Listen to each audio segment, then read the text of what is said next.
નમસ્કાર વિદ્યાર્થી મિત્રો, સૌ મજામાં છો ને? જો આજે આપણે શરૂ કરવા જઈ રહ્યા છીએ આપણું ધોરણ 11 નું પ્રકરણ નંબર 8, કોષ જીવનનો એકમ. આપણે જાણીએ છીએ કે બધા જ સજીવો કોષોના બનેલા છે. તો પછી આપણે જીવ વિજ્ઞાનનો અભ્યાસ કરતા હોઈએ તો કોષનો અભ્યાસ છે એ તો પાયાનો અભ્યાસ બની જાય.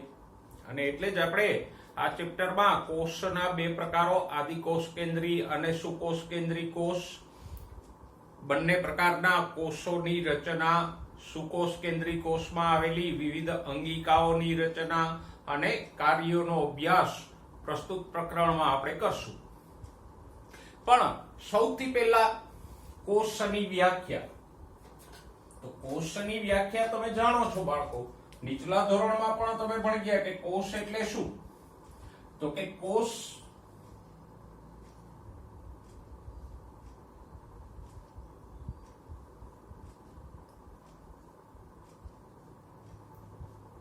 સજીવનો રચનાત્મક અને ક્રિયાત્મક એકમ છે.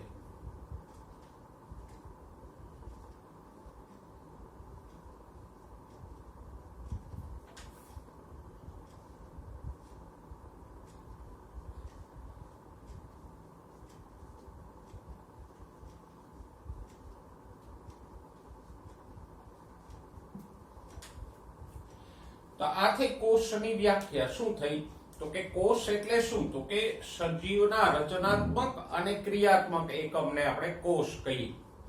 હવે આવા શબ્દો અહીંયા શા માટે પ્રયોજ્યા કે રચનાત્મક અને ક્રિયાત્મક એકમ? સીધું સીધું કહી દીધું કે કોષ સજીવનો એકમ છે તો ન ચાલે.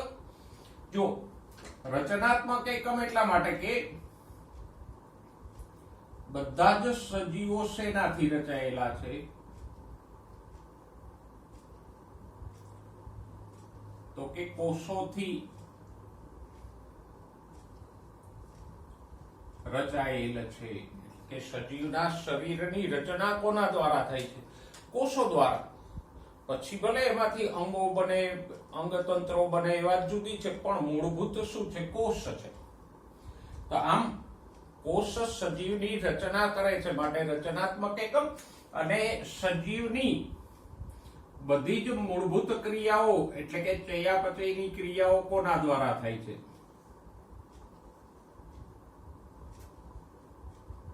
તો કે કોષ દ્વારા થાય છે.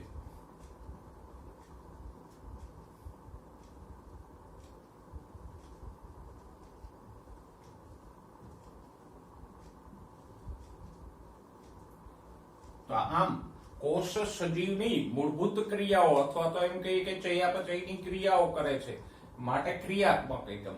તો સજીવની રચના કરે છે માટે રચનાત્મક એકમ, અને ક્રિયાઓ પણ કોષ દ્વારા થાય છે માટે ક્રિયાત્મક એકમ. તો આમ કોષ શું છે? તો કે કોષ સજીવનો રચનાત્મક અને ક્રિયાત્મક એકમ છે. તો આ કોષની વ્યાખ્યા આપણે સમજ્યા. હવે કોષને શા માટે આપણે એકમ ગણીએ છીએ? કોઈ અંગિકાઓને કે પેશીઓને કે એને શા માટે નથી ગણતા? દાખલા તરીકે આપણે ક્રિયાની વાત કરી તો ક્રિયા તો અલગ અલગ અંગિકાઓ દ્વારા થાય છે. જેમ કે પ્રકાશ સંશ્લેષણની ક્રિયા છે એ તો હરિતકણ દ્વારા થાય છે. તો પછી હરિતકણને કે કણાભસૂત્રને કે કોષ કેન્દ્રને આપણે કેમ એકમ નથી ગણતા? કોષને શા માટે એકમ ગણીએ છીએ? તો જુઓ, તો કે એક તો કોષ સ્વતંત્ર અસ્તિત્વ ધરાવી શકે.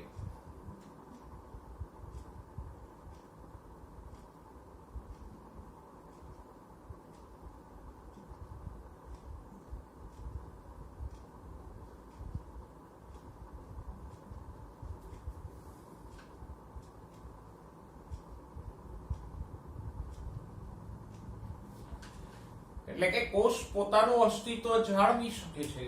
એનું સરળ અને સાદું ઉદાહરણ લેવું હોય તો એક કોષી સજીવો કે જે એક જ કોષના બનેલા છે, તો એ એક કોષ પોતાની રીતે જીવન વિતાવે છે.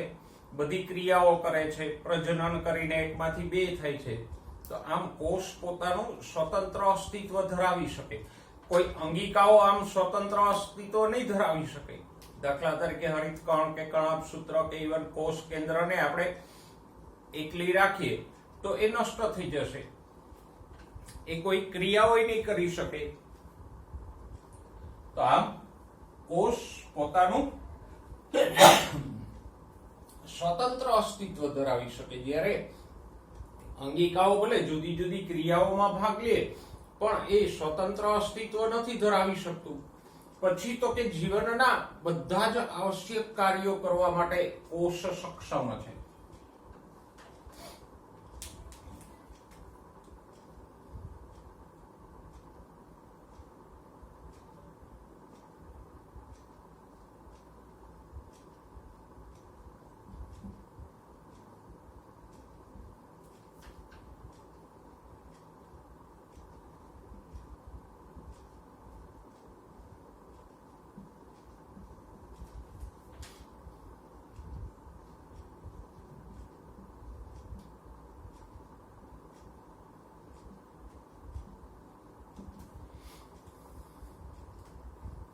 તો કોષ છે એ આવશ્યક કાર્યો એટલે કે ક્રિયાઓ કરવા સક્ષમ છે. કોઈ અંગિકા સ્વતંત્ર રીતે ક્રિયાઓ નથી કરી શકતી. કોષ દ્વારા જે બધી ક્રિયાઓ થાય છે, જેમ કે વૃદ્ધિ પામવી, વિકાસ પામવો, નવા દ્રવ્યોનું સંશ્લેષણ કરવું અને પ્રજનન કરીને એકમાંથી બે થવું, એ કોષ દ્વારા જ શક્ય બને. કોઈ અંગિકા દ્વારા આવી ક્રિયાઓ શક્ય ન બને એકલા. અને ત્રીજું તો કે કોષ વગર સજીવનું અસ્તિત્વ શક્ય નથી.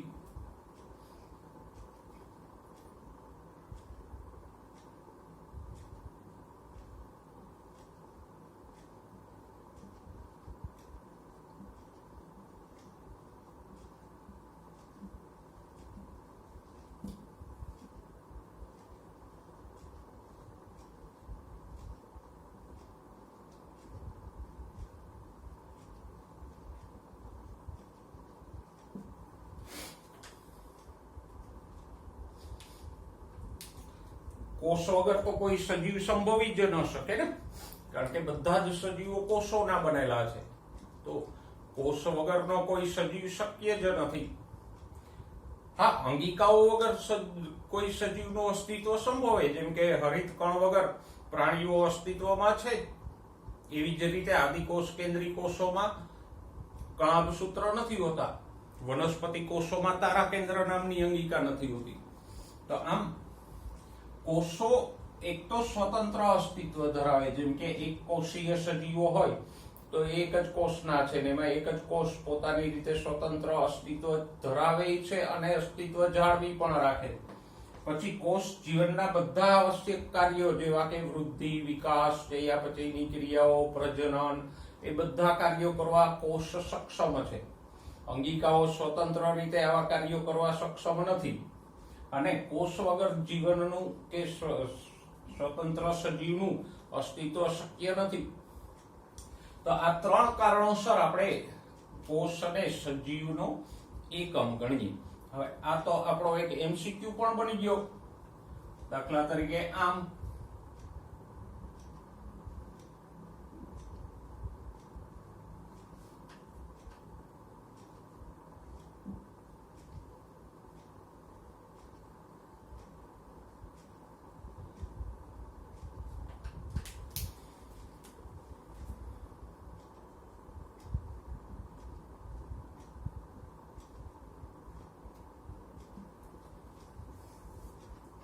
જો કોષ સજીવનો રચનાત્મક અને ક્રિયાત્મક એકમ છે. કારણ કે તો કે આપેલા તમામ,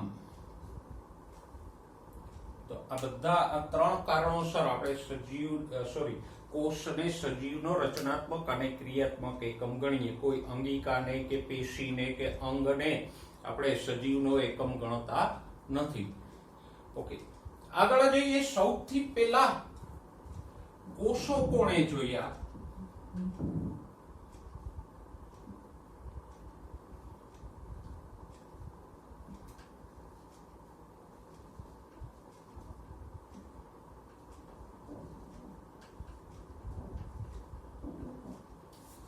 સૌથી પહેલા કોષ એવો શબ્દ કોણે વાપર્યો? કોષ એટલે કે સેલ.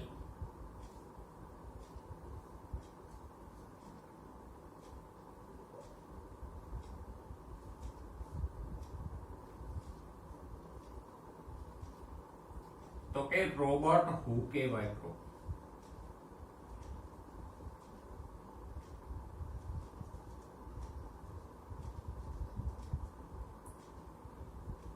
હવે રોબર્ટ હુક આમ તો માઇક્રોસ્કોપ બનાવતો હતો. તો રોબર્ટ હુકે એક પ્રાથમિક કક્ષાનું માઇક્રોસ્કોપ બનાવ્યું અને પછી એણે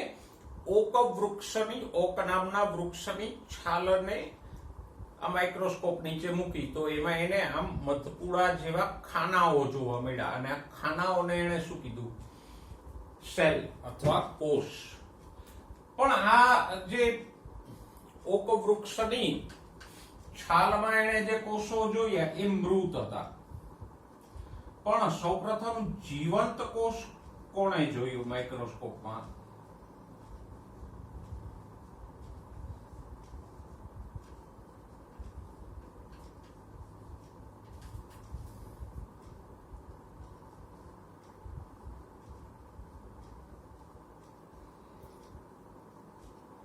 સૂક્ષ્મદર્શક યંત્ર એટલે કે માઇક્રોસ્કોપમાં સૌથી પહેલા જીવંત કોષનું અવલોકન કોણે કર્યું? તો કે એ ભાઈ હતા એન્ટોન વાન લ્યુવેનહોક.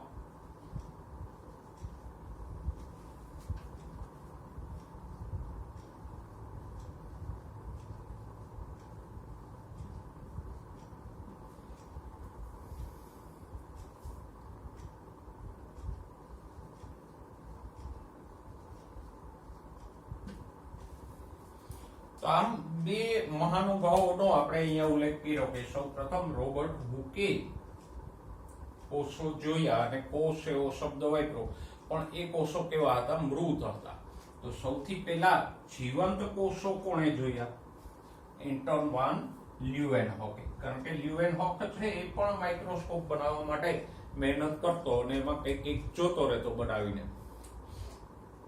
ઓકે, તો આપણે કોષ વિશે પ્રાથમિક ચર્ચા કરી કે કોષની વ્યાખ્યા શું છે. તો કે કોષ એ સજીવનો રચનાત્મક અને ક્રિયાત્મક એકમ છે. એને રચનાત્મક શા માટે કીધો અને ક્રિયાત્મક શા માટે કીધો? પછી કોષને જ કેમ સજીવનો એકમ ગણ્યો? કોઈ અંગિકા કે પેશી કે અંગોને કેમ એકમ ન ગણ્યા? તો કે આ ત્રણ કારણોસર આપણે કોષને એકમ ગણીએ. સૌપ્રથમ કોષો કોણે જોયા અને કોષ એવો શબ્દ કોણે આપ્યો? તો કે રોબર્ટ હુકે. અને સૌપ્રથમ જીવંત કોષો કોણે જોયા? તો કે એન્ટોન વાન લ્યુવેનહોકે.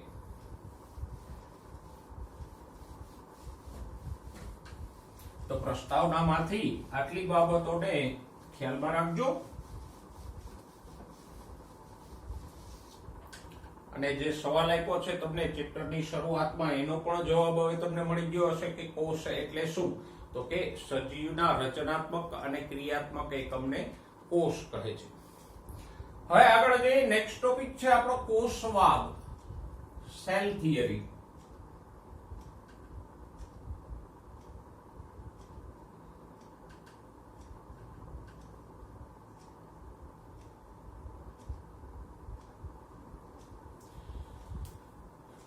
જો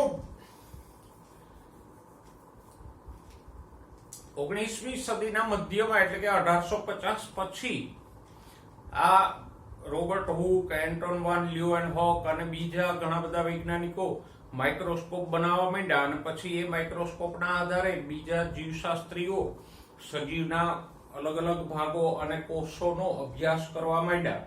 તો એમાં બે વ્યક્તિઓ હતા. એક હતો માથિસ ક્લીડન,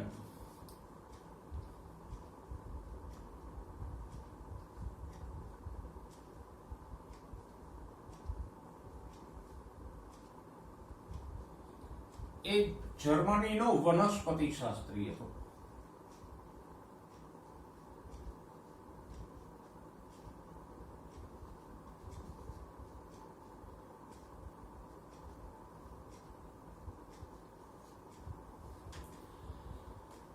તો તો એણે માઇક્રોસ્કોપની મદદથી જુદી જુદી વનસ્પતિઓના કોષોનો અભ્યાસ કર્યો. એટલે કે જુદી જુદી વનસ્પતિના અલગ અલગ અંગો માઇક્રોસ્કોપમાં એણે જોયા. તો એને જોયું કે બધી જ વનસ્પતિઓ કોષોથી બનેલી છે. એણે અલગ અલગ વનસ્પતિઓના અલગ અલગ અંગોનો માઇક્રોસ્કોપમાં અભ્યાસ કર્યો તો બધામાં એને કોષો જોવા મળ્યા. એટલે એણે એવું તારણ કાઢ્યું કે બધી જ વનસ્પતિઓ કોષોથી બનેલી. જો આજે આપણને આવા તારણો આશ્ચર્યજનક લાગે કે લે એમાં શું નવું છે, તો આપણને ખબર છે, પણ જે તે વખતે હજુ તો કોષ વિશે થોડી થોડી જાણકારી મળી હતી. તો એ જાણવું પડે ને કે બધા જ સજીવોમાં કોષો છે કે નહીં એમ. તો આમ સ્લીડરે શું તારણ કાઢ્યું તો કે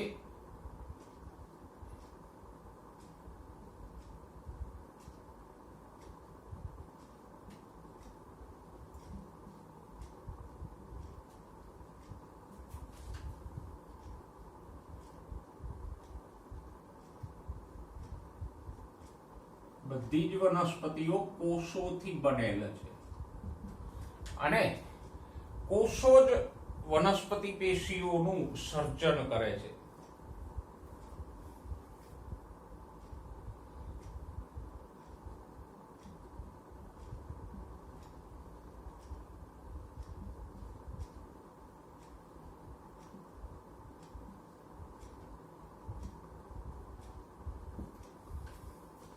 એટલે કે વનસ્પતિમાં જે કઈ પેશી આવેલી છે, પેશીઓ, એ બધી કોષોથી જ બનેલી છે.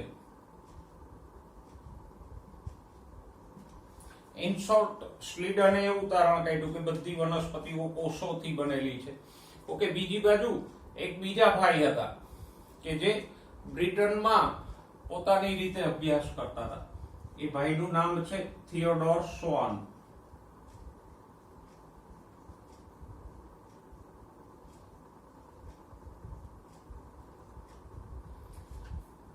એ બ્રિટિશ પ્રાણીશાસ્ત્રી હતો.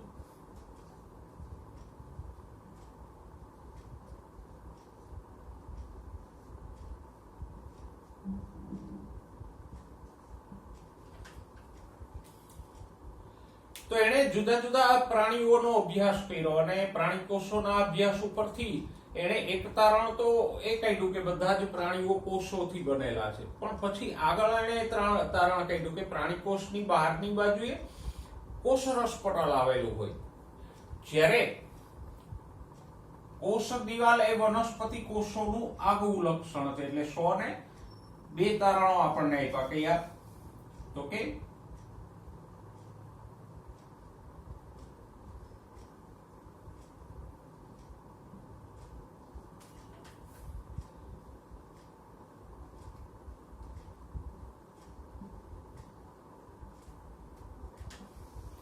બહાર તરફ જે પડ આવેલું છે પાતળું, એને કોષરસ પટલ કહેવાય.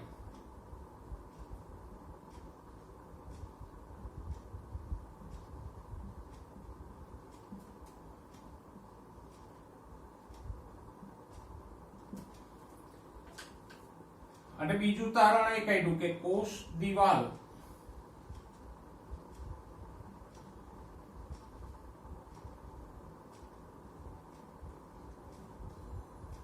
વનસ્પતિ કોષનું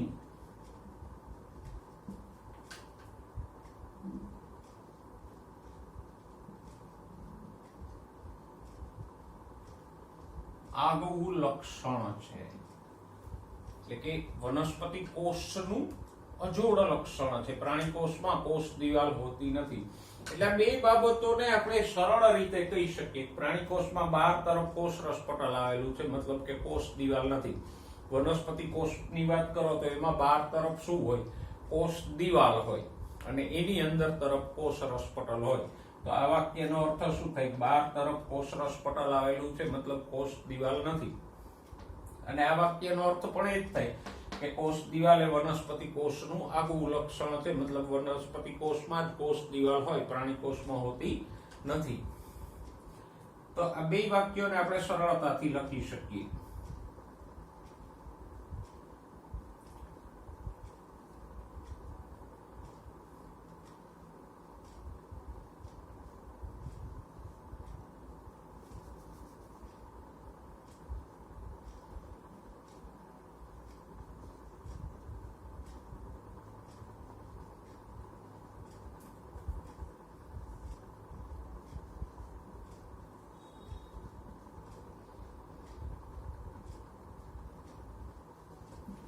વનસ્પતિ કોષમાં કોષ દિવાલ હોય છે, જ્યારે પ્રાણી કોષમાં હોતી નથી.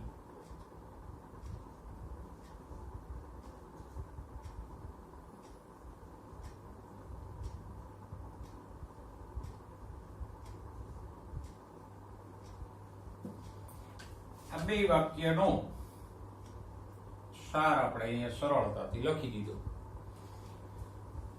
બરાબર. એટલે 102 તારણો આપ્યા કે એક તો બધા પ્રાણીઓ કોષોના બનેલ છે, અને બીજું તો કે કોષ દિવાલ ફક્ત વનસ્પતિ કોષોમાં જ હોય, પ્રાણી કોષમાં કોષ દિવાલ હોતી નથી. ઓકે. પછી આ સ્વન અને સ્લીડને કોષવાદ આપ્યો. કોષવાદ એટલે બીજું કઈ નહીં હો, બહુ કઈ મોટો વાદ નથી.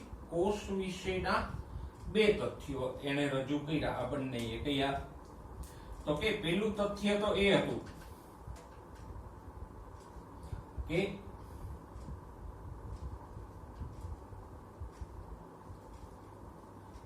બધા જ સજીવો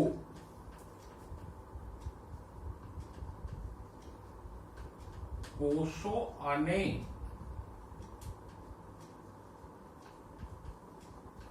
કોષોની નિપજોના બનેલા છે.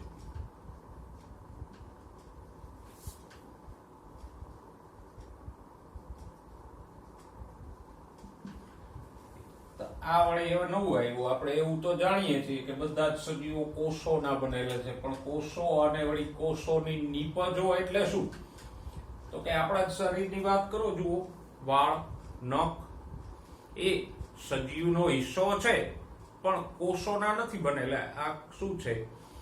કોષની નિપજોથી બનેલા ભાગો છે. વાળ છે, નખ છે, હાડકાના ઘણા ભાગો છે, એ બધા કોષની નિપજોથી બનેલા છે. તો આમ સજીવોમાં કોષો પણ હોય અને કોષની આવી વાળ, નખ વગેરે નિપજો પણ એની રચનામાં ભાગ લે. બીજું તથ્ય તો કે એ જ કોષની વ્યાખ્યા કે કોષ સજીવનો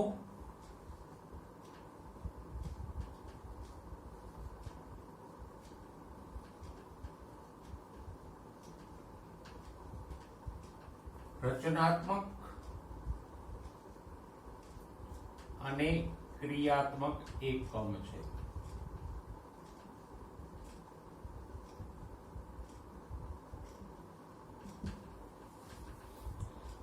તો કોષવાદમાં આ બંને જણાએ બે મુદ્દા રજૂ કર્યા, સ્લીડન અને સ્વને. કયા બે? તો કે બધા જ સજીવો કોષો અને કોષોની નિપજોના બનેલા છે, અને કોષ સજીવનો રચનાત્મક અને ક્રિયાત્મક એકમ છે. પણ હવે આ બે જણા ભેગા થઈને એ નહોતા શોધી શક્યા કે નવા કોષો આવે ક્યાંથી એમ.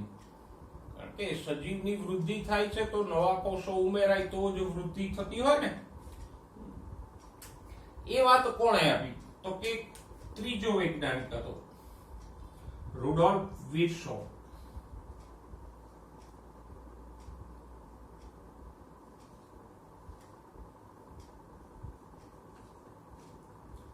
એને એ શોધી કાઢ્યું કે કોષ આવે ક્યાંથી, નવા કોષો.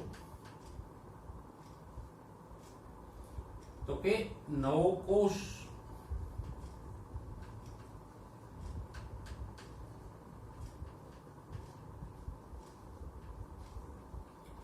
પૂર્વ અસ્તિત્વ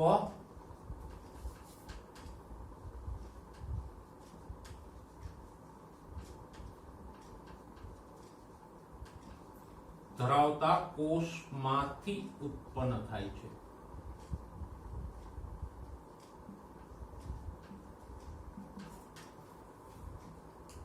અને આજે આપણે જાણીએ છીએ કે પૂર્વ અસ્તિત્વ ધરાવતો એટલે કે એક કોષ હોય, એનું વિભાજન થઈને નવા કોષો ઉત્પન્ન થાય.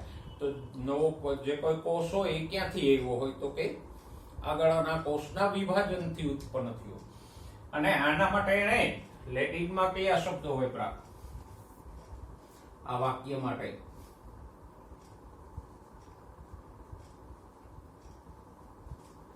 ઓમ્નિસ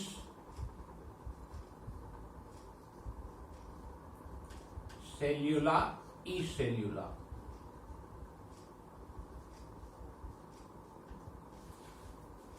સેલ્યુલા એટલે કોષ, કોષમાંથી કોષ ઉત્પન્ન થાય છે.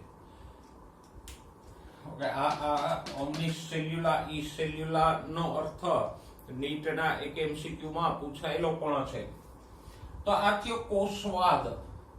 કોષવાદમાં હવે 3 મુદ્દાઓનો સમાવેશ થયો. કયા? તો કે પહેલો મુદ્દો, બધા જ સજીવો કોષો અને કોષોની નિપજોના બનેલા છે. બીજો, કોષ સજીવનો રચનાત્મક અને ક્રિયાત્મક એકમ છે. અને ત્રીજો, ઓમ્નિસ સેલ્યુલા ઈ સેલ્યુલા એટલે કે નવા કોષો પૂર્વ અસ્તિત્વ ધરાવતા કોષના વિભાજનથી ઉત્પન્ન થાય. મૂળભૂત કોષવાદ કોણે આપ્યો? તો કે સ્લીડન અને શોને આપ્યો. અને એમાં સુધારો કોણે કર્યો? એટલે કે આ ત્રીજો મુદ્દો કોણે ઉમેર્યો? રુડોલ્ફ વિર્સોએ. તો આ રીતે કોષવાદની ચર્ચા કરી. અને આ કોષવાદ એટલે કોષ વિશેના આ જે 3 અટલ સત્ય છે એને આપણે શું કહીએ? કોષવાદ. એટલે આ 3 મુદ્દા છે જે કોષ વિશે હંમેશા સત્ય હોય. આ ત્રણેય ક્યારેય ખોટા પડતા નથી. આને જ આપણે કહીશું કોષવાદ.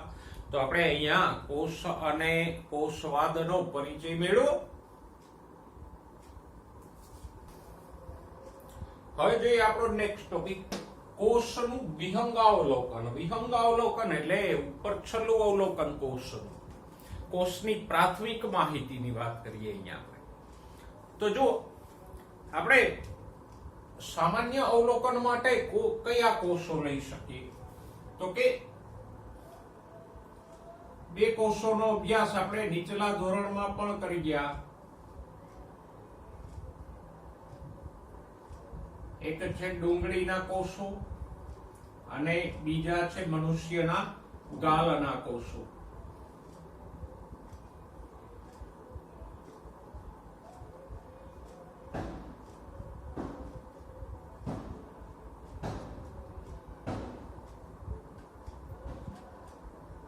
આ 2 કોષોનો અભ્યાસ આપણે નીચલા ધોરણોમાં પણ કરી ગયા.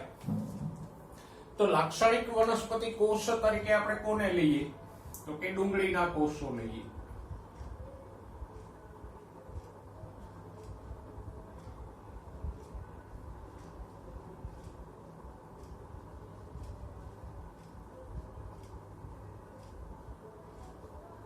અને પ્રાણી કોષના અભ્યાસ માટે કોને લઈએ? તો કે ગાલની અંદરની સપાટીએથી કોષો લઈને આપણે એનો અભ્યાસ કરીએ.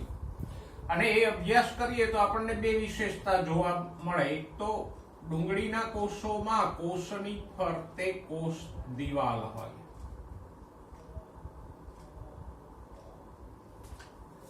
અને કોષ દિવાલની અંદર તરફ કોષ રસપટલ હોય.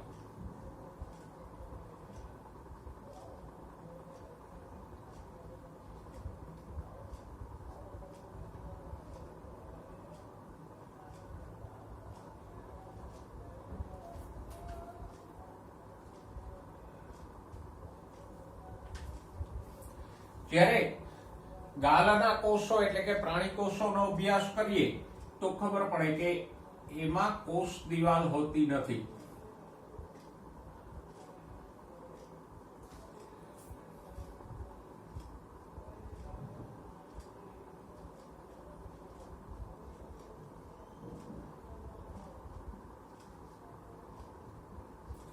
અને એટલે જ સૌથી બહાર તરફ શું આવેલું હોય? કોષ રસપટલ આવેલું હોય.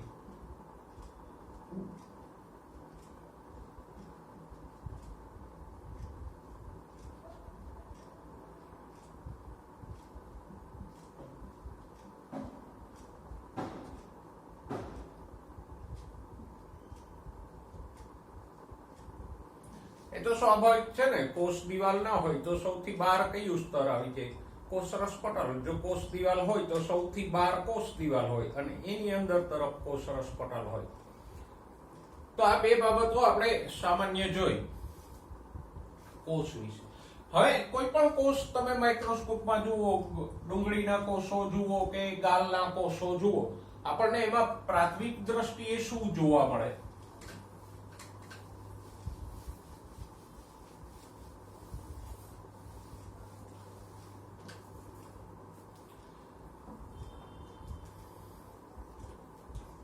તો તો કે સૌથી બહાર તરફ એમાં જોવા મળશે જો વનસ્પતિ હોય તો કોષ દિવાલ.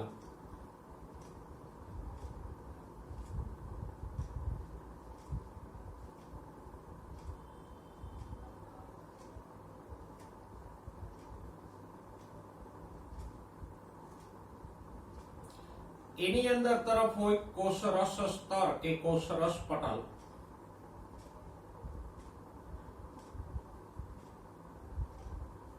કોષરસ સ્તર એક પાતળું પડ છે જે કોષની ફરતે આવેલું હોય.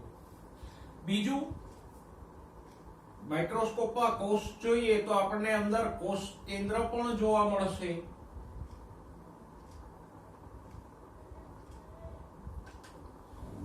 એક પટલથી આવરિત કોષ કેન્દ્ર પટલ નામના પટલ વડે ઘેરાયેલું કોષ કેન્દ્ર આપણને જોવા મળે કોષની અંદર. એનાથી આગળ આપણને શું જોવા મળે તો કે કોષ કેન્દ્રની અંદર રંગસૂત્રો જોવા મળશે. પણ હા, યાદ રાખજો, રંગસૂત્રો ફક્ત ક્યારે જોવા મળે? કોષ વિભાજન થતું હોય ત્યારે જ જોવા મળશે.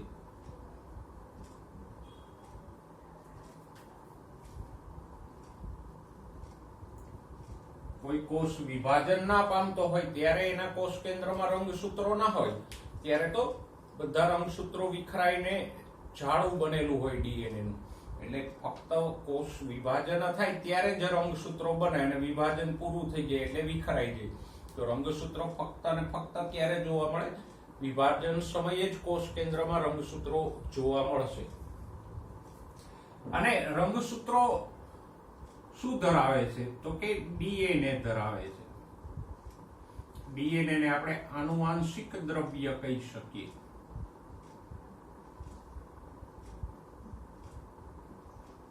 તો આમ રંગસૂત્રો આનુવાંશિક દ્રવ્ય એટલે ડીએનએ ધરાવે, સાથે સાથે અમુક પ્રોટીનો પણ ધરાવે, જેને આપણે હિસ્ટોન અને બિન હિસ્ટોન પ્રોટીનોમાં વર્ગીકૃત કરીએ.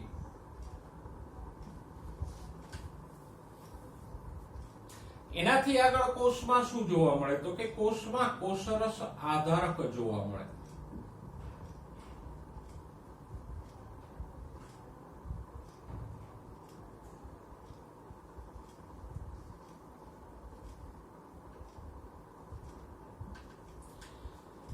કોષરસ આધારક એટલે શું તો કે કોષમાં આવેલું ઘટ્ટ તરલ એટલે કે પ્રવાહી.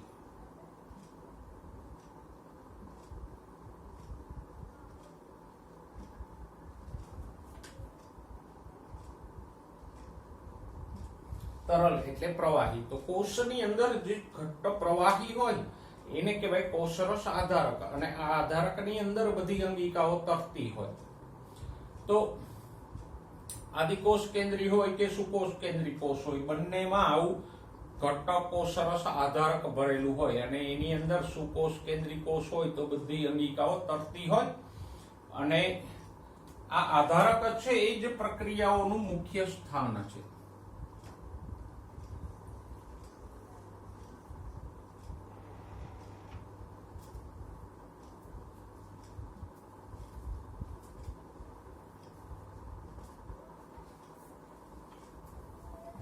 કોષની મોટાભાગની પ્રક્રિયાઓ આ કોષરસ આધારક એટલે પ્રવાહીમાં થાય. તો ધ્યાનમાં રાખજો, કોષરસ આધારક એટલે શું તો કે કોષની અંદર આવેલું આ પ્રવાહી કે જેની અંદર બધી અંગિકાઓ તરે છે એ પ્રવાહીને કહેશું કોષરસ આધારક.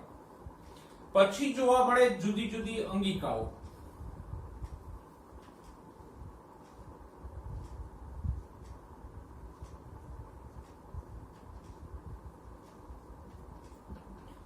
જે કોષરસ આધારકમાં તરતી હોય.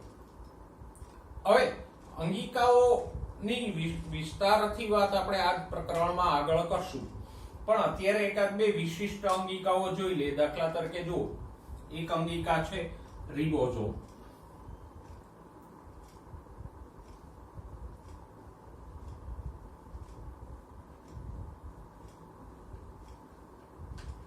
એ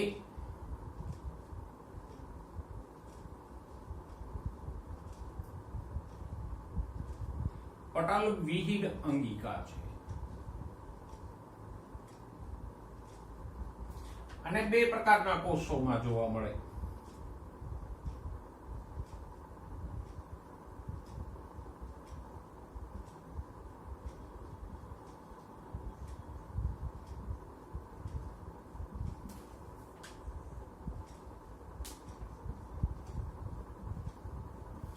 કયા બે પ્રકારના કોષો છે? તો કે કોષોનો એક પ્રકાર છે આદિકોષ કેન્દ્રી કોષો,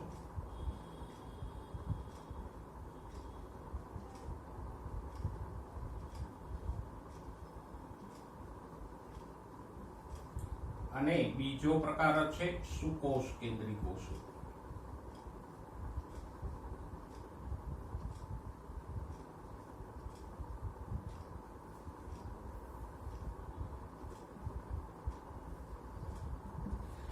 તો આ બે પ્રકારના કોષોમાં રિબોઝોમ કોમન જોવા મળે. બાકીની અંગિકાઓ આદિકોષ કેન્દ્રી કોષોમાં નહીં હોય, ફક્ત સુકોષ કેન્દ્રી કોષોમાં જશે, જેમ કે હરિતકણ, ગોલ્ગી કાય, લાઇસોઝોમ, કણાભસૂત્ર, એ બધી આમાં જશે. આદિકોષ કેન્દ્રી કોષોમાં નહીં હોય. પણ રિબોઝોમ એક એવી અંગિકા છે કે જે બંને પ્રકારના કોષોમાં જોવા મળે. તો બે પ્રકારના કોષો આદિકોષ કેન્દ્રી અને સુકોષ કેન્દ્રી કોષોમાં કઈ અંગિકા સામાન્ય છે?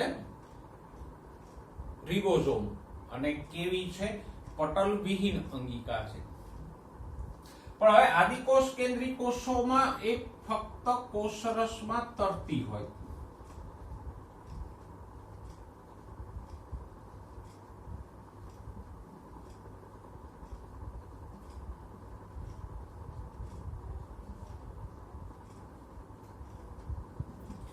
જ્યારે સુકોષ કેન્દ્રી કોષોમાં એક કોષરસ આધારકમાં તો હશે જ,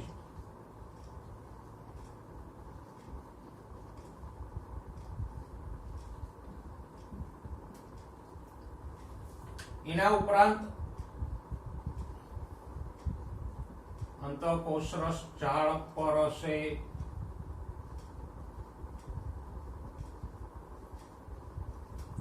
પછી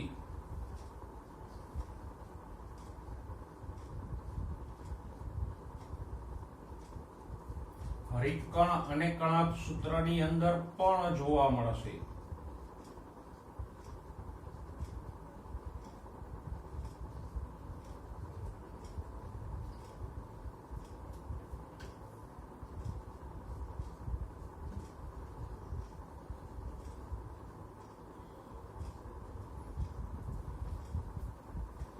તો આમ રિબોઝોમ એકદમ નાની અંગિકા છે, એટલે કણાભસૂત્ર કે હરિતકણ જેવી અંગિકાઓની અંદર પણ હોય.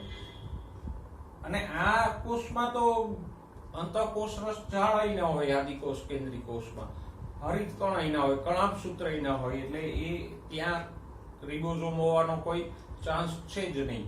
આદિકોષ કેન્દ્રી કોષમાં ફક્ત કોષરસ આધારકમાં જ હોય, જ્યારે સુકોષ કેન્દ્રી કોષમાં રિબોઝોમ કોષરસ આધારકમાં તો તરતા હોય, એ ઉપરાંત અંતઃકોષરસ જાળ ઉપર ચોંટેલા હોય, કણાભસૂત્રની અંદર પણ હોય, હરિતકણની અંદર પણ હોય. તો આમ આ એક રિબોઝોમ ની આપણે વાત કરી. બીજી એક વિશિષ્ટ અંગિકા આપણે ગણાવી શકીએ તારા કેન્દ્ર.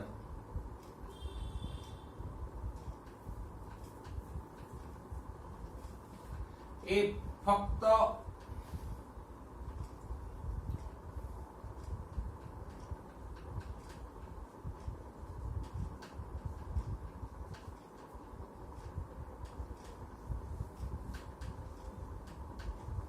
પ્રાણી કોષમાં જ હોય, વનસ્પતિ કોષમાં કે આદિકોષ કેન્દ્રી કોષમાં એકયમાં હોતી નથી. એ પણ પટલ વિહીન છે.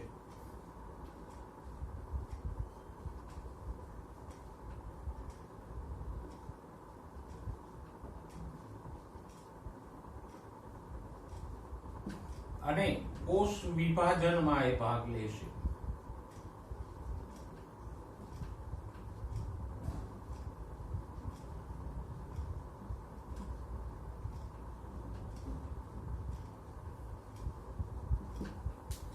તો આમ અહીંયા આપણે બીજી કોષની અંગિકાઓ તો હોય ખરી, એનો અભ્યાસ આપણે આગળ કરશું, પણ બે વિશિષ્ટ અંગિકાઓની વાત કરી. કઈ? રિબોઝોમ અને તારા કેન્દ્ર. અને યાદ રાખજો બંને કેવી છે, પટલ વિહીન છે, એટલે એની ફરતે કોઈ પટલ આવેલું નથી. તમે અગાઉ ભણી ગયા કે હરિતકણ હોય કે કણાભસૂત્ર હોય તો એની ફરતે બેવડું પટલ આવેલું હોય, બાહ્ય પળ અને અંતઃપળ. જ્યારે આની ફરતે એવું કોઈ પળ હશે નહીં. તો રિબોઝોમ અને તારા કેન્દ્ર બંને કેવી છે, પટલ વિહીન અંગિકાઓ છે.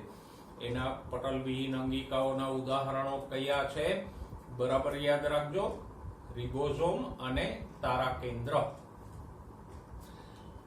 રિબોઝોમ બંને પ્રકારના કોષોમાં હોય, આદિકોષ કેન્દ્રી કોષમાં હોય, સુકોષ કેન્દ્રી કોષમાં હોય. ભલે સ્થાનમાં તફાવત છે કે આદિકોષ કેન્દ્રી કોષમાં ફક્ત કોષરસ આધારકમાં તરતી હોય, જ્યારે સુકોષ કેન્દ્રી કોષમાં કોષરસ આધારકમાં તરતી તો હોય જ, ઉપરાંત કઈ કઈ અંગિકાઓ સાથે સંકળાયેલી હોય, અંતઃકોષરસ ઝાડ, કણાભસૂત્ર અને હરિતકણ. આ ત્રણ અંગિકાઓમાં પણ રિબોઝોમ આવેલા હોય. તારા કેન્દ્ર તો કે પટલ વિહીન છે, ફક્ત પ્રાણી કોષમાં જ હોય, વનસ્પતિ કોષ કે આદિકોષ કેન્દ્રી કોષમાં હોતી નથી, અને એ કોષ વિભાજનમાં ભાગ લે. તો આ બે અંગિકાઓની વાત કરી. તો કોષનું આપણે માઇક્રોસ્કોપમાં વિહંગાવલોકન કરીએ તો આપણને આટલી બાબતો જોવા મળે. પહેલું તો એક વિહંગાવલોકન માટે આપણે કયા કોષો લઈએ, તો કે લાક્ષણિક વનસ્પતિ કોષ તરીકે કયો કોષ લઈએ, ડુંગળીનો કોષ. લાક્ષણિક પ્રાણી કોષ તરીકે આપણે ગાલાની અંદરની સપાટીના કોષો લઈએ. ડુંગળીના કોષો જોઈએ તો એમાં આપણને કોષ દિવાલ જોવા મળે, પ્રાણી કોષમાં નહીં જોવા મળે. પછી કોષરસ સ્તર જોવા મળે, કોષ કેન્દ્ર જોવા મળે. કોષ કેન્દ્રની અંદર વિભાજન સમયે રંગસૂત્રો જોવા મળે કે જે ડીએનએ અને હિસ્ટોન જેવા પ્રોટીનો ધરાવતું હોય. કોષની અંદર જે પ્રવાહી પથરાયેલું હોય એને કહેવાય કોષરસ આધારક, અને કોષની મોટાભાગની પ્રક્રિયાઓ આ કોષરસ આધારકમાં જ થાય. પછી કોષરસ આધારકમાં આપણને જુદી જુદી અંગિકાઓ પણ તરતી જોવા મળે, જેમ કે રિબોઝોમ, તારા કેન્દ્ર, બેની વાત આપણે કરી સવિસ્તાર. તો કોષનું વિહંગાવલોકન કરીએ તો આપણને એમાં આ બધી બાબતો જોવા મળે. ઓકે, હવે કોષના કદ, આકાર અને કાર્યોની વાત કરીએ તો જુદા જુદા કોષોનું આપણે માઇક્રોસ્કોપમાં અવલોકન કરીએ તો જુદા જુદા કોષોના આકાર પણ આપણને જુદા જુદા જોવા મળે.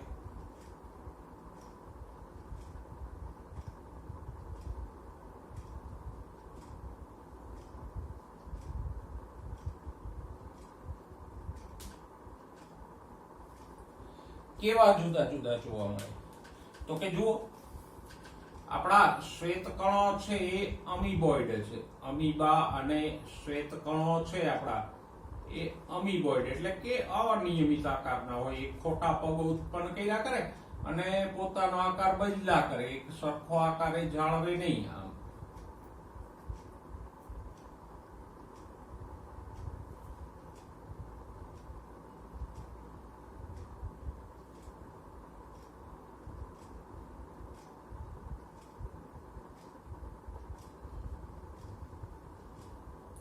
આ રીતે આવા અલગ અલગ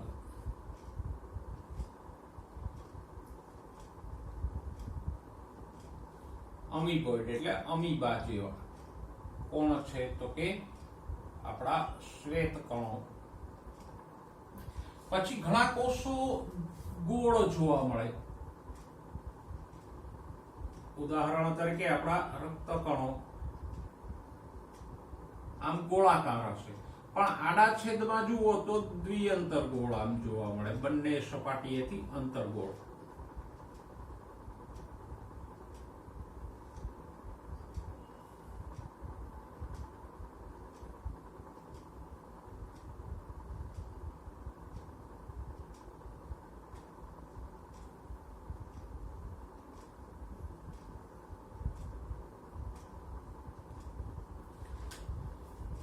પછી ઘણા બધા કોષો લાંબા અને સાંકળા હોય. આમ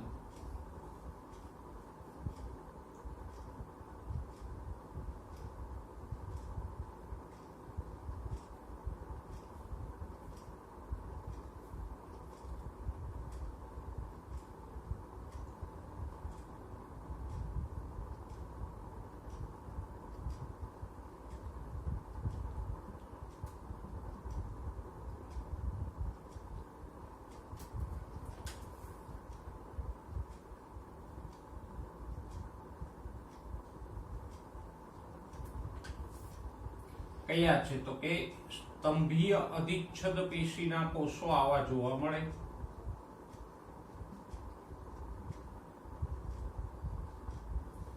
પ્રાણી પેશીઓમાં આપણે એની ચર્ચા કરી ગયા. પછી ઘણા બધા કોષો ગોળ કે અંડાકાર જોવા મળે. આમ ગોળાકાર કે અંડાકાર જોવા મળશે.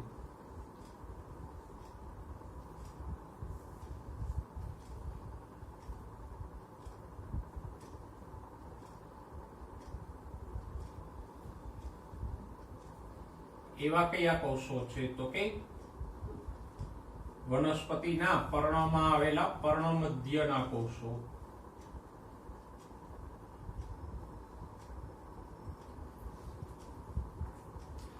પછી ઘણા બધા કોષો છે એ એકદમ લાંબા અને નલિકામય કોષ કેન્દ્ર વિહીન જોવા મળે.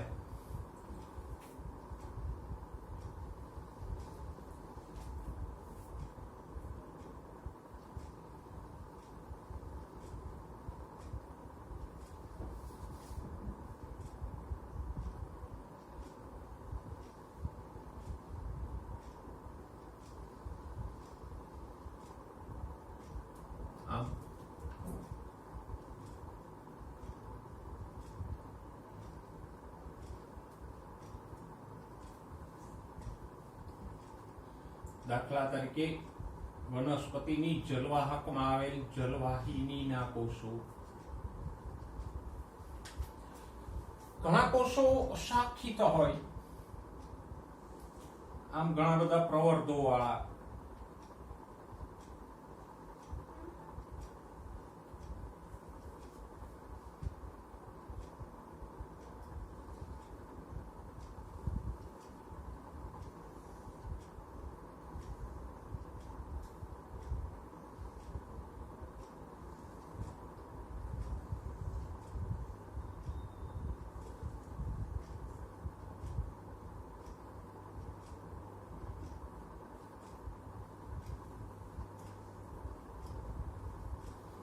દાખલા તરીકે ચેતાકોષો.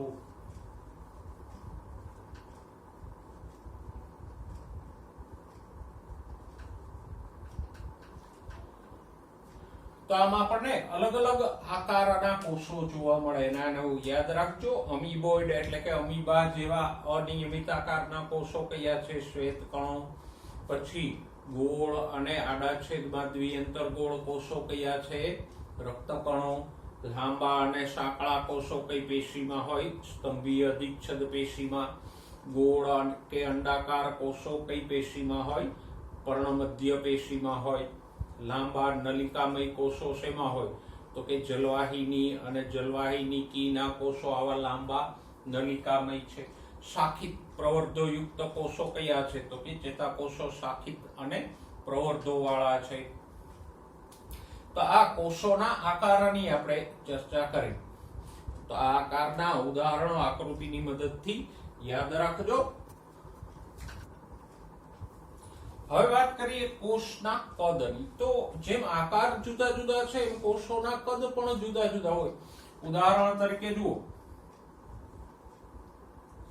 માઇકોપ્લાઝમા નામનો આદિકોષ કેન્દ્રિક કોષ છે.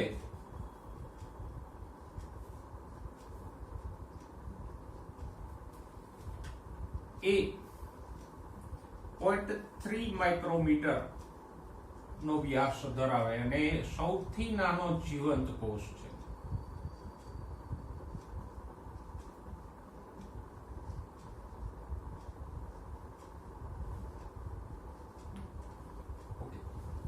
પછી તો કે સૌથી મોટો કોષ શાહમૃગનું ઈંડું છે.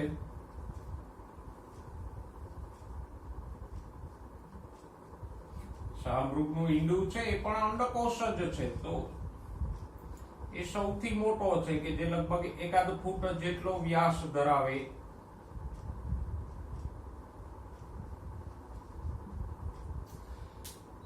પછી રક્તકણોનું કદ કેવડું હોય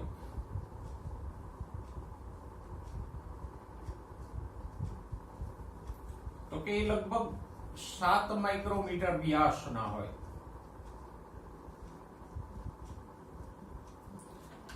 કે એક ગોળ હોય તો એનો વ્યાસ કેટલો હોય તો કે લગભગ 7 માઇક્રોમીટર જેવડો હોય. સૌથી લાંબા કોષો કયા છે? ચેતાકોષો.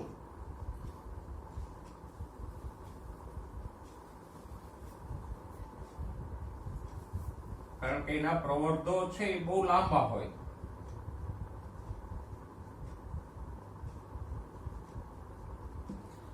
તો આમ કોષોના આકારમાં જે વૈવિધ્ય છે એવું કદમાં પણ છે કે માઇકોપ્લાઝમા જુઓ ફક્ત 0.3 માઇક્રોમીટરનો વ્યાસ ધરાવે છે, જ્યારે શાહમૃગનું ઈંડું લગભગ આટલું મોટું હોય, 1 ફૂટ જેટલો મહત્તમ વ્યાસ એનો જોવા મળે. રક્તકણો 7 માઇક્રોમીટરનો વ્યાસ ધરાવે. સામાન્ય સુકોષ કેન્દ્રી કોષ હોય તો એ 20 થી 25 માઇક્રોમીટર નો હોય. વનસ્પતિના કોષો સરેરાશ 50 માઇક્રોમીટર જેટલા લાંબા હોય. અને ચેતાકોષો છે એ સૌથી લાંબા છે.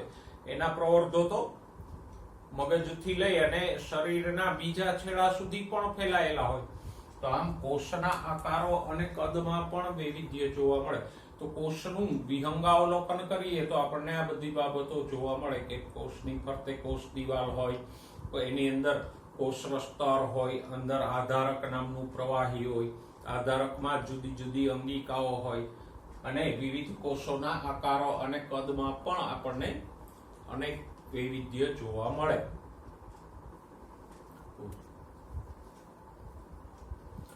કોષની રચનાને આધારે આપણે કોષના 2 પ્રકારો પાડી શકીએ: આદિકોષ કેન્દ્રી કોષ અને સુકોષ કેન્દ્રી કોષ.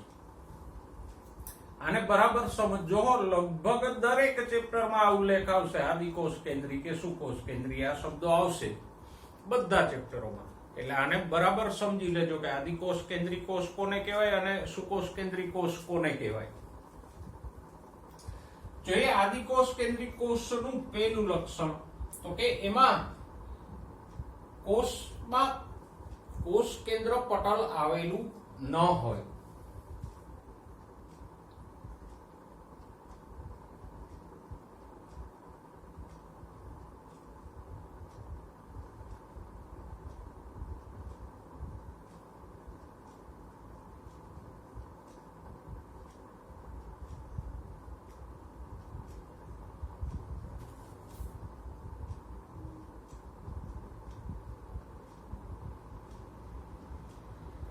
આ સૌથી મુખ્ય લક્ષણો છે. જો પ્રકાર માટે આપણે કોને પેરામીટર લીધું છે? કોષ કેન્દ્ર છે ને બેયમાં, આદિ કોષ કેન્દ્રી અને સુકોષ કેન્દ્રી. તો કોષ કેન્દ્રની રચનાને આધારે જ આપણે 2 પ્રકાર પડ્યા છે. જેના કોષ કેન્દ્રની ફરતે કોષ કેન્દ્ર પટલ ના હોય એ આદિ કોષ કેન્દ્રી, અને જે કોષમાં કોષ કેન્દ્ર ફરતે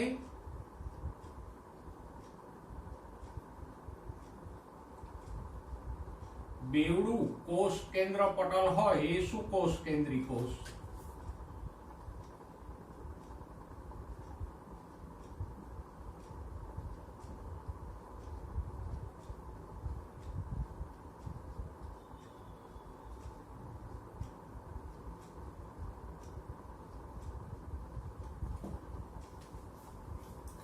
જો અહીંયા આપણે એક નાનકડી આકૃતિ પણ દોરીએ, એક આદિકોષ કેન્દ્રી કોષની દોરીએ અને સુકોષ કેન્દ્રી કોષની દોરીએ. તો આદિકોષ કેન્દ્રી કોષમાં ડીએનએ હોય પણ એ આમ પથરાયેલું કે વિખરાયેલું હોય.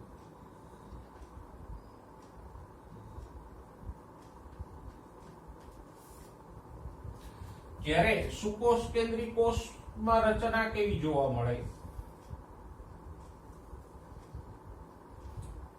તો કે ડીએનએ તો અહીંયા પણ હશે,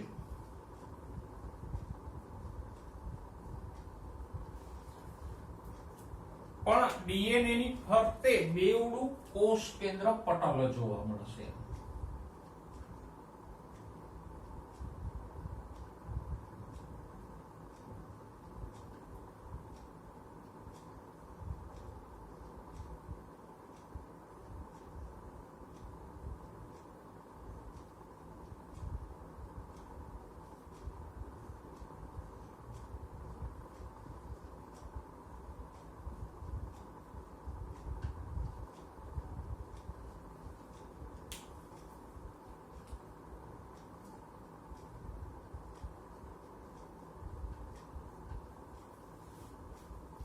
તો જો સ્પષ્ટ તફાવત દેખાય છે. અહીંયા કોઈ કોષ કેન્દ્ર પટલ નથી, જ્યારે પેલામાં ડીએનએ એક કોષ કેન્દ્ર પટલની અંદર પેક થયેલું છે.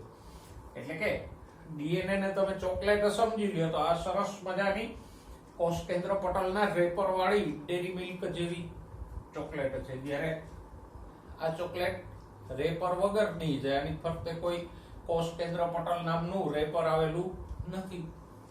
તો સમજાઈ ગયું બેના કોષ કેન્દ્ર વચ્ચેનો તફાવત. આદિ કોષ કેન્દ્રી કોષમાં ડીએનએ ખુલ્લું હોય, એની ફરતે કોષ કેન્દ્ર પટલ ના હોય, જ્યારે સુકોષ કેન્દ્રી કોષ કોને કહેવાય? તો કે જેમાં કોષ કેન્દ્રમાં ફરતે બેવડું કોષ કેન્દ્ર પટલ આવેલું હોય. પછી બીજા તફાવતો જોઈએ. આદિકોષ કેન્દ્રી કોષમાં પટલમય અંગિકાઓ નથી હોતી.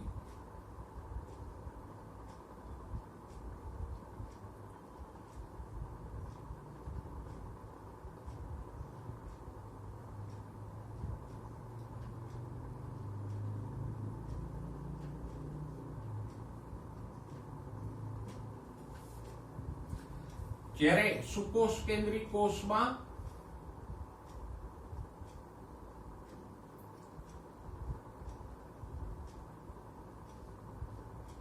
પટલમય અંગિકાઓ આવેલી હોય. કઈ પટલમય અંગિકાઓ આવેલી હોય? તો કે કણાભસૂત્ર,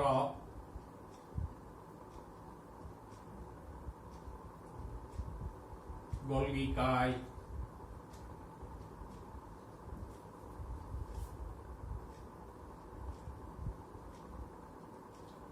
લાઇસોઝોમ અને વનસ્પતિ કોષો હોય તો હરિતકણ.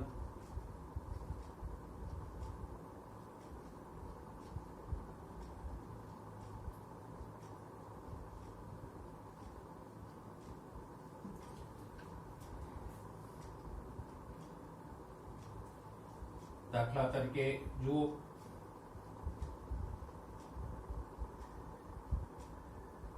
આ ગોલ્ગી કાય છે એમ પટલ વાળું. પછી કણાભસૂત્ર,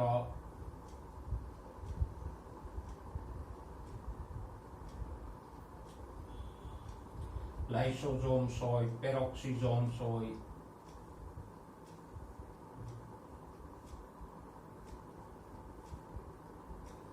પછી અંતઃકોષરસ જાળ,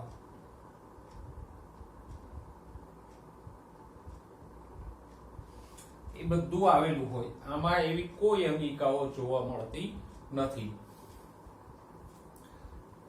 પછી આપણે વાત કરી કે એક અંગિકા કોમન છે કે જે બંનેમાં જોવા મળે. કેમાં? તો કે કઈ? તો કે રિબોઝોમ. પણ ફરક છે. રિબોઝોમ આમાં હશે,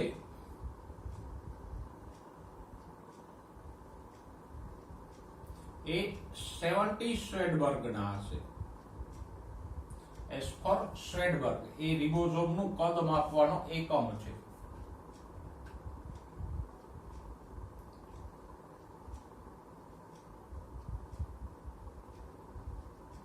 અને કોષરસ આધારકમાં તરતા હોય.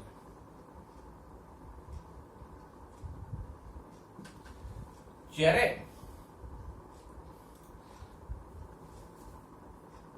આની અંદર રિબોઝોમ હોય પણ મોસ્ટલી 80 સ્વેડબર્ગ ના હોય. મોટાભાગના રિબોઝોમ 80 સ્વેડબર્ગ ના, અને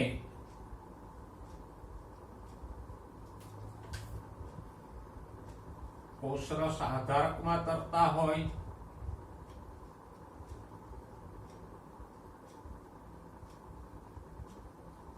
પછી બીજે ક્યાં ક્યાં હોય તો કે હમણાં જ આપણે લીધું અંતઃકોષરસ ઝાડ ઉપર હશે.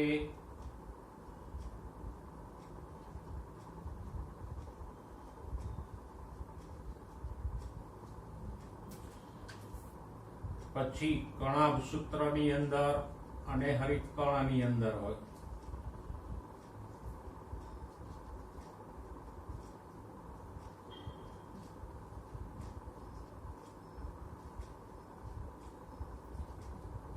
ઘણા સૂત્ર હરિતકણમાં 70 શ્વેનબર્ગના હોય પણ આવેલા હોય ખરા. પછી તો કે અહીંયા ડીએનએ હિસ્ટોન નામના પ્રોટીન સાથે સંકળાઈને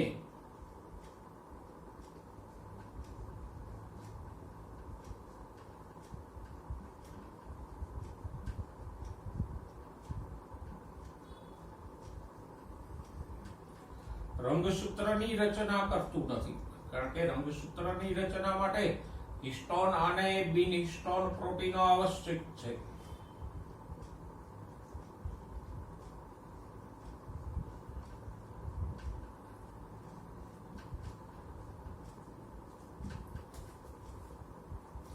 જ્યારે અહીંયા રંગસૂત્રની રચના થાય પણ ફક્ત ક્યારે? કોષ વિભાજન સમયે. તો કોષ વિભાજન સમયે ડીએનએ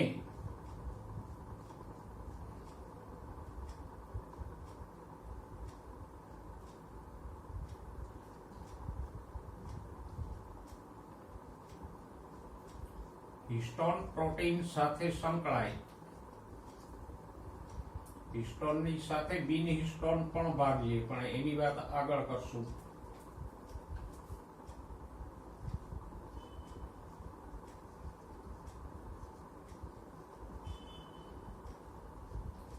રંગસૂત્રો બનાવે.